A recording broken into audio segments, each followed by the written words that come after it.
La ermita estaba, digamos, al otro lado de la calle, donde ahora hay una entidad bancaria, o sea que la calle que cruza entre San Marcos y Ramón y Cajal, pues al otro lado, ¿no? O sea, a 10 metros de la actual iglesia de la Trinidad, ¿no? Hay fotos y todavía hay gente que recuerda la fachada que tenía la ermita, ¿no? La ermita, la antigüedad puede ser del siglo XVI. Hay datos según los cuales en 1574, por ejemplo, hay un dato en el que parece que estaba allí haciéndose obra, o a lo mejor era la construcción de la primitiva ermita, ¿no? Y hay quien la asocia con el licenciado Marcos López, que en aquel tiempo era vicario de la iglesia de Priego, que al que se atribuye también el montaje de una escuela en torno a la ermita de la Aurora. San Marcos y este Marcos López, por el nombre, podría tener una relación, pero yo creo que eso no es una cosa demostrada. La época sí, ¿no? Último tercio del siglo XVI. ¿Qué pasa después? Hay muy pocos datos de esta ermita.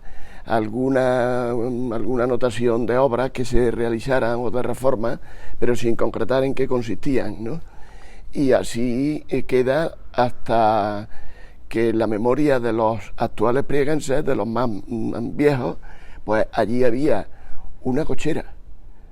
La portada se mantiene, ¿no? Hay fotos de la fachada, pero aquello ya, el uso que tenía en los años 50, por ejemplo, del siglo pasado, es un almacén, una cochera, un lugar donde los propietarios metían cosas del campo, aperos de labranza o cosas así.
Juan XXIII tiene una frase muy bonita sobre la parroquia, que hay que entenderla en su tiempo para ver todo su significado. La parroquia es como la fuente de la aldea. Pues el agua es muy importante y no a todos los sitios llegaba. Entonces, cuando había como una expansión pues de una fuente nueva que se ponía más cerca para poder acarrear el agua con más facilidad, pues era todo un avance de progreso. Hoy eso no lo entendemos porque el agua llega a todas las casas.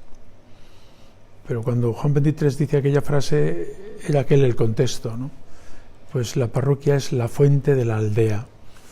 Lo que eran templos históricos de siglos, Asunción, el Carmen, Mercedes, se quedaban cortos para poder llegar a la expansión de Priego.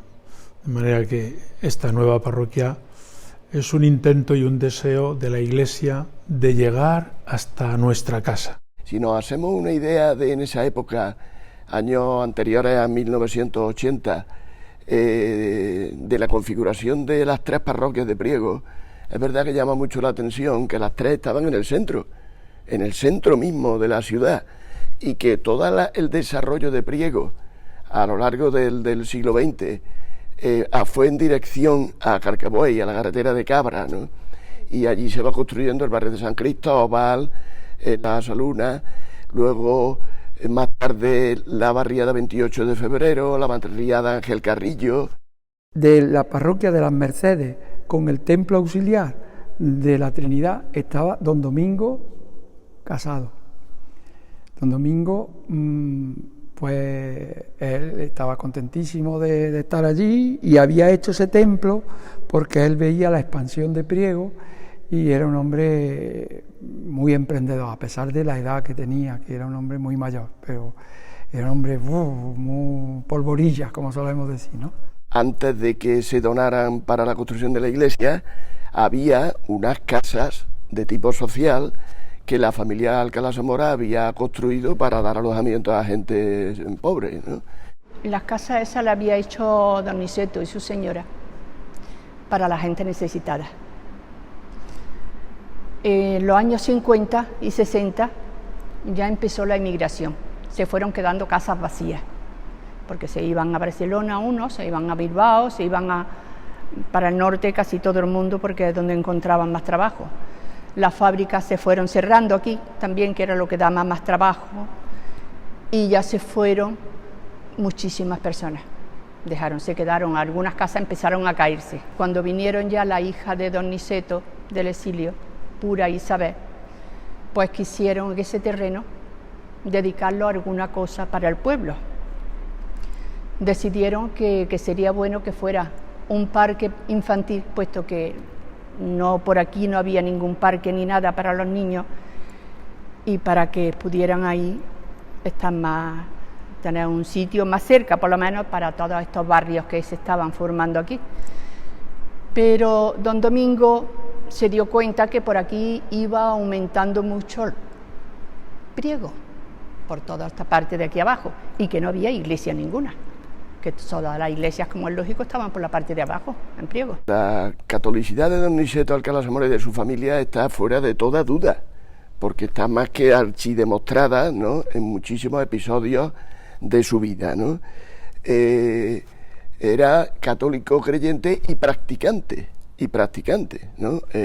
Y hay una anécdota sumamente interesante, en mi juicio, que demuestra que era un católico creyente y practicante. En el año 1930, cuando don Niceto se había proclamado ya republicano, ¿no?, enfrentándose de esa manera a la monarquía, y él ya formaba parte del Pacto de San Sebastián y formaba parte del Comité Revolucionario. El Comité Revolucionario lo único que tenía era derrotar a la monarquía e instaurar una república en España, ¿no? Bueno, pues en diciembre del año de 1930 mandan a detener a don Niceto. Y don Niceto, cuando llegan los policías a su casa para detenerlo, lo que hace es pedirle que le permitan ir a misa.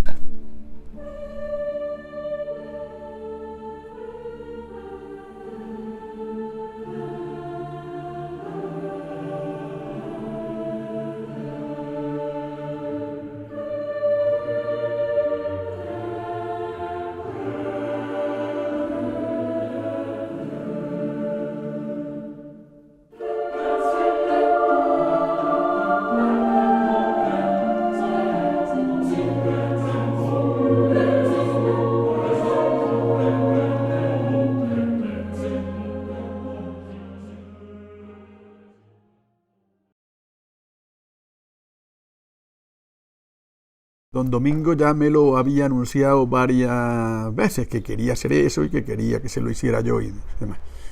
Un día me llamó, fui a verlo allí a la casa que tenía en la calle de las Mercedes, y ya me estuvo hablando más concretamente y me dijo que me iban a llamar del obispado para hacerme el encargo.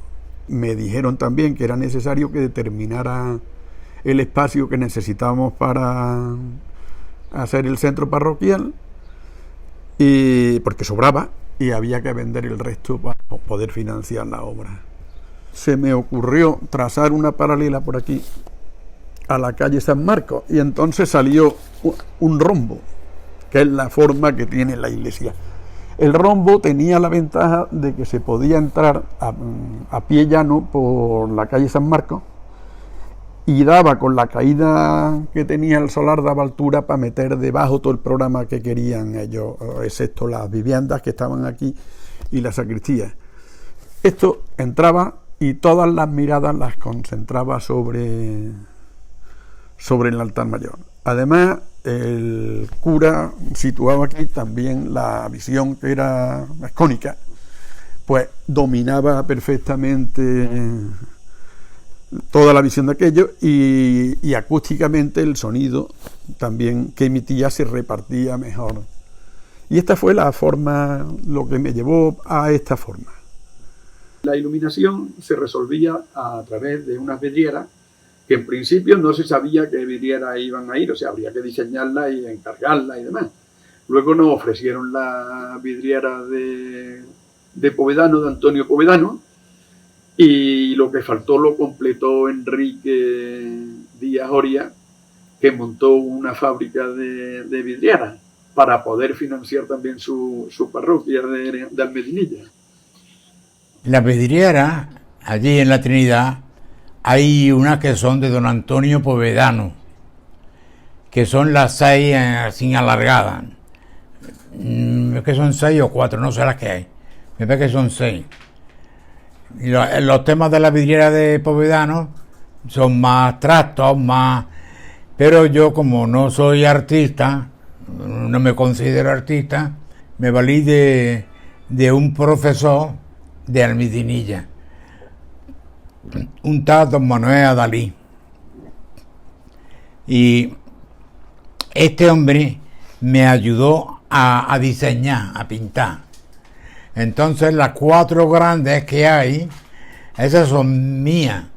Esas son mías. O sea, la vidriera en realidad, hombre, a mí me costó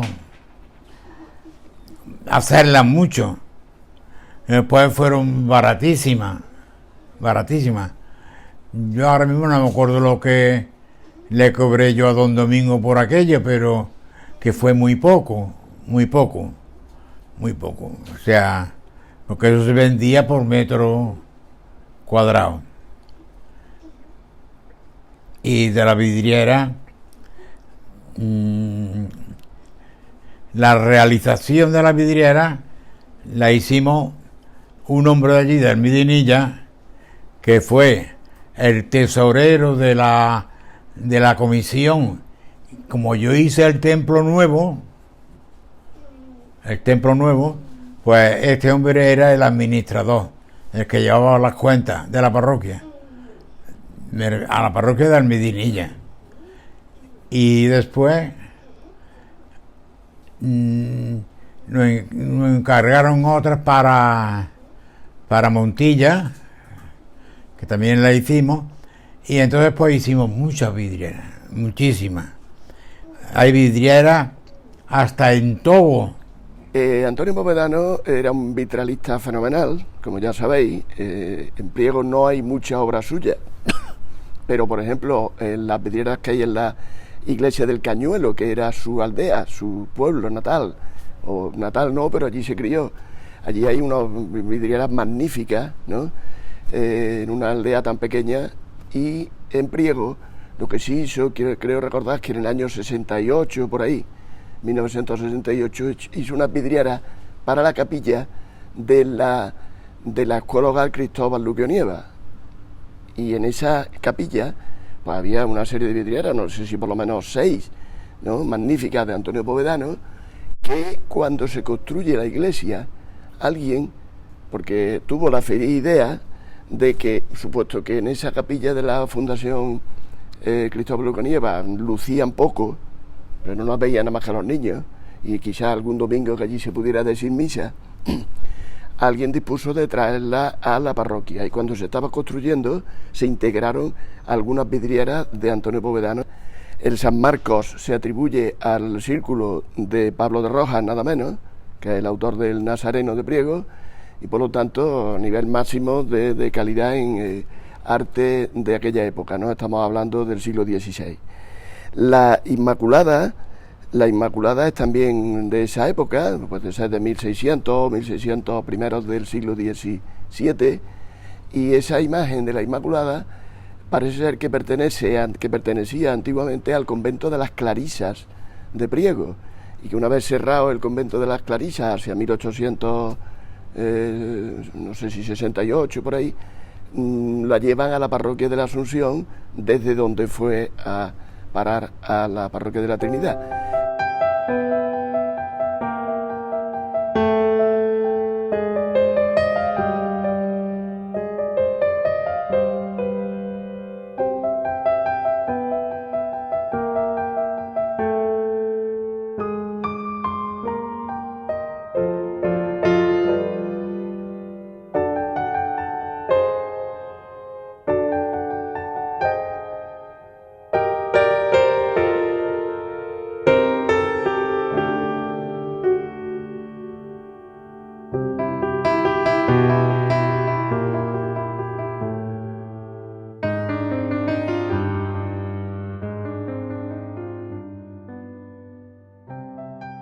Pues fue un momento muy emocionante, porque estábamos esperando todos que se terminara la iglesia, porque la verdad hacía mucha falta por aquí, por esta zona. Y aquel día fue estupendo porque era una cantidad de gente tremenda lo que había. Vino el señor obispo, Infante Florido, vinieron muchos sacerdotes, porque había una barbaridad. No puedo decir los nombres de todos porque es que la verdad algunos me acuerdo, porque eran párrocos de aquí de Priego, pero otros vinieron de Córdoba con el señor obispo y vinieron muchísimos sacerdotes. Y esto estaba abarrotado de gente, incluso gente en la calle, porque entonces lo que no pudimos tener fue el cáncer ese puesto de la iglesia. Había unas cortinas, que eso era lo que se libraba un poco del ruido de la calle, pero era imposible. Pero eso se abrió y incluso gente había en la calle, muchísima. Yo estuve, pero estuve también casi al final, porque no tuve sitio por donde está más adentro. Pero fue una ceremonia muy bonita, muy emocionante, y don Domingo estaba contentísimo, porque después de lo que había pasado el pobre, con tantos sacrificios como habían hecho, con tanta cosa para que se pudiera salir la casa adelante, fue un día maravilloso, muy bonito.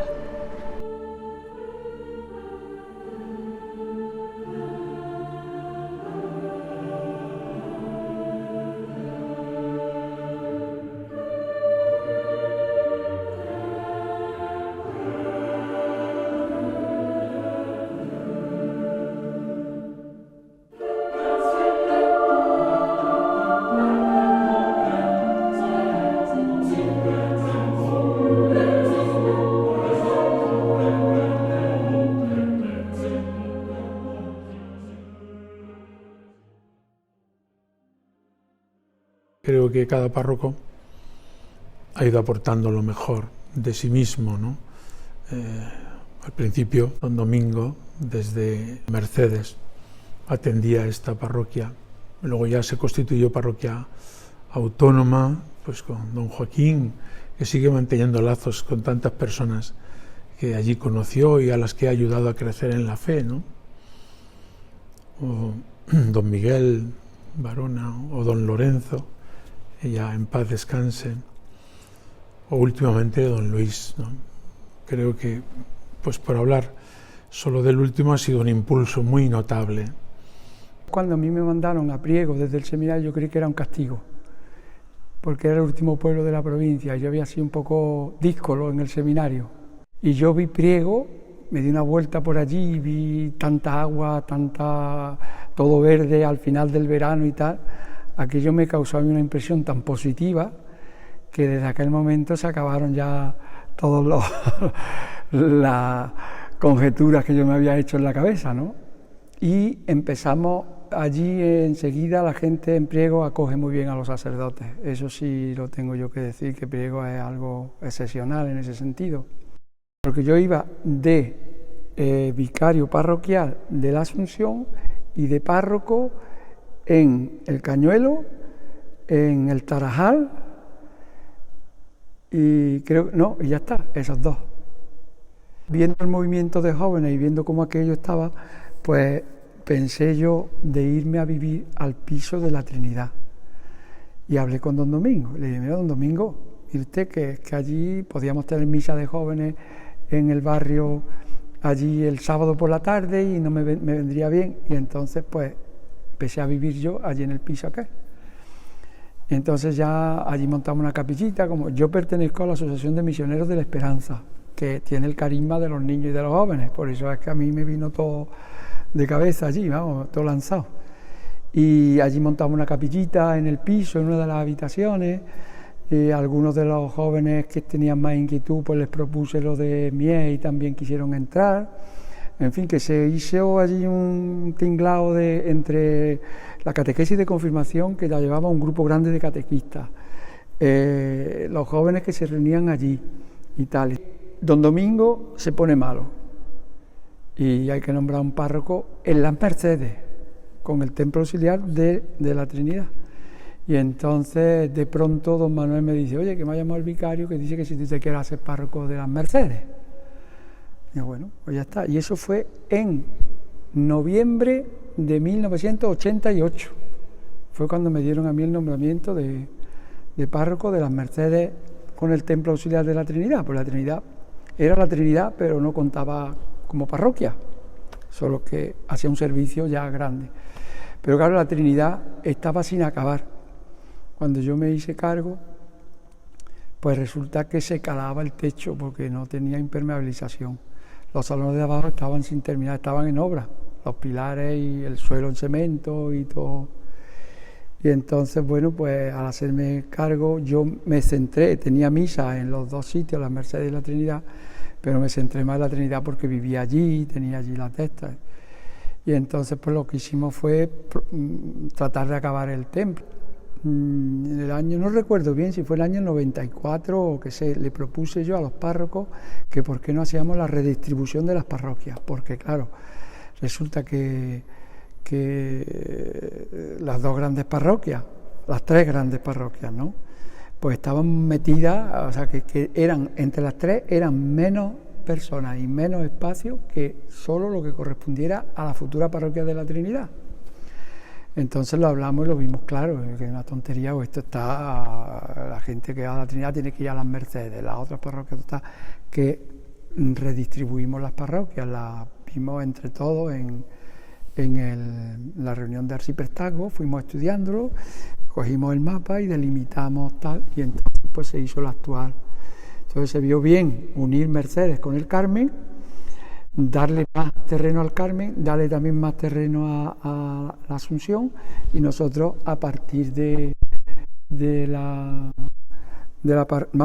calle San Marcos empezaba la parroquia de la Trinidad. Cuando me nombraron para párroco de Priego en la parroquia de la Trinidad, pues primero me sentí muy a gusto porque era volver otra vez a Priego. Yo estuve allí de seminarista, lo recuerdo con mucho cariño, y no imaginaba que era la parroquia de la Trinidad. La verdad es que la había pisado poco, aunque estábamos muy cerca de ella viviendo en el seminario de don Ángel Carrillo. Fueron 7 años muy bonitos, lo digo de todo corazón. Me fui con pena, muchísima pena de Priego. Y cuando me dijeron que iba a ser párroco, que conste, de la Trinidad, del Cañuelo, de Zamorano y de Camponubes, ¿no? Pues dije, vaya, y encima profesor del instituto, ¿no? Pues llegué con mucha ilusión. Recuerdo especialmente de allí de la parroquia las personas, los movimientos que había, el grupo Mies, rezar laudes todas las mañanas allí en la parroquia, la amplitud de la parroquia, además entraba mucha gente en ese sentido, ¿no? Otras cosas que recuerdo también con cariño de Priego, las misas en toda la barriada de la parroquia de la Inmaculada, el Belén que hicimos en el año 2000 por el jubileo del nacimiento del Salvador, las amistades que conservo todavía, muchas de ellas, ¿no? Y ya digo, un tiempo precioso, como también fue un tiempo difícil porque murió mi padre, pero bueno, la compañía de la gente de la parroquia fue siempre inmensa. Y anécdota que tengo simpática de los sacramentos de allí de la parroquia fue, por ejemplo, el mayor número de bautizos que he tenido en mi vida en una sola celebración. Un domingo de resurrección, no recuerdo cuál, 13 bautizos en una sola celebración. Y corriendo porque salía el resucitado, y el resucitado es grande, y es un momento grande para la fe de los cristianos, ¿no? Bueno, yo recibí la noticia de que volví a Priego en Roma. Había presentado la tesina de la licenciatura, había hecho el examen de Universa y me había quedado para estar en la audiencia general con el Papa. Y ese miércoles, en concreto, el obispo me mandó un SMS para decirme el destino, que volvía a Priego. Y la verdad es que no fue una cosa que yo recibiera con mucha alegría, porque para mí volver a Priego era como volver a una etapa de mi vida que yo creía ya pasada, ¿no? Entonces la verdad es que los primeros años, incluso podría decir, de estar en Priego fue algo que me costó, la verdad es que me costó. Sí, no fue una cosa fácil para mí, porque era retomar quizás muchas relaciones que se habían roto, que se habían distanciado, y eso, pues psicológicamente era como retornar a algo que ya había pasado para mí, ¿no? Pero bueno, luego fue realmente una bendición, ¿no? El hecho de volver a Priego y volver a una parroquia que no tenía nada que ver con lo que yo había conocido anteriormente. Yo había estado de coadjutor 4 años en la parroquia de la Asunción, luego 1 año estuve de encargado de la parroquia del Carmen y por último me quedaba esta, ¿no? O sea que al final, cuando comprendí que podía ser realmente una bendición el estar aquí, me di cuenta que conocía toda la realidad de las parroquias de Priego, ¿no? Y bueno, bien, me marcho con la satisfacción de haber realizado, bueno, pues algo bueno, por lo menos lo que yo soy capaz de comprender es que han sido años fructíferos, ¿no? Tanto pastoralmente como materialmente en la parroquia, ¿no? Quizás, bueno, pues había 2 ejes fundamentales en los cuales yo he insistido muchísimo, ¿no?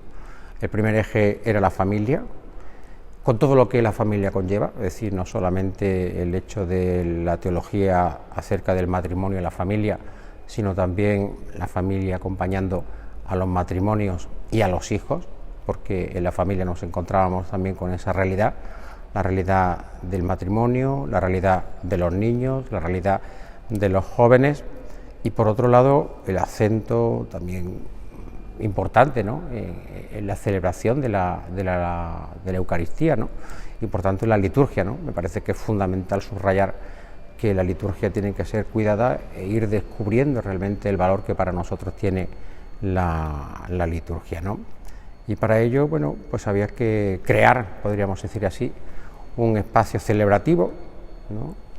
Y también teníamos que arreglar, bueno, pues lo que son los salones de convivencia y los salones de catequesis, ¿no? Entonces son, bueno, pues las obras que se han llevado a cabo durante estos 10 años, ¿no? Porque me parecía que era lo fundamental.